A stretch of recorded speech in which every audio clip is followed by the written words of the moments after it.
Vice President Kembo Mohadi addressed the Renewable Energy Conference in Eskodini, Matabeleland South, this past week. And the headline that came out of that Renewable Energy Conference was, Zimbabwe aims to generate 2,100 megawatts of renewable energy. That's excluding large hydro by 2030. So let's break down what that actually means by looking at the numbers and where we stand today as a country. Zimbabwe's estimated peak demand is around 2,200 megawatts, but that only counts what the grid is currently being asked to deliver. There's several industries and several companies that have shut down because of the power situation. If they were all to restart and be at full capacity, the estimates range from 3 to as high as 5,000 megawatts. In fact, the World Bank projected a couple of years ago that demand would grow to 5,177 megawatts by 2030. Zimbabwe's current installed generation capacity is approximately 2,600 megawatts. The actual operation capacity, actual daily generation, usually averages around 1,300 to 1,500 megawatts. So that gap between supply and demand has led to what we know as load shedding. At its peak, which thankfully we're not living through at this moment, but at its peak, huge chunks of the country were going through 16 to 18 hours a day of load shedding.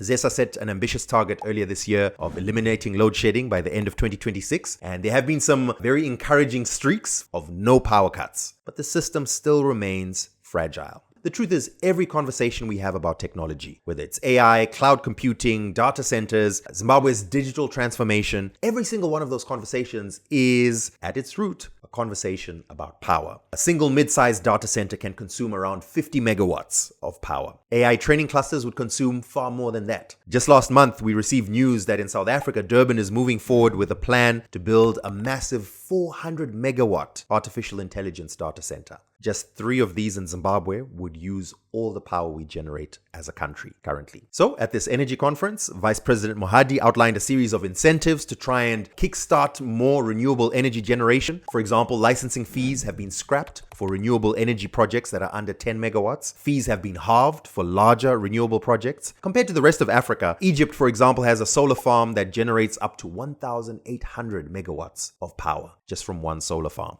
Kenya generates a remarkable percentage of its power from geothermal energy. Some estimates say around 45%. These countries demonstrate just what's possible in terms of opportunity when it comes to power generation. So that 2,100 megawatt target by 2030 of renewable energy, excluding large hydro, that is ambitious. But we have announced power targets before, and the bottleneck has always been the execution. The renewable energy space in Zimbabwe offers huge opportunity, especially in solar for a country that has so much sunlight.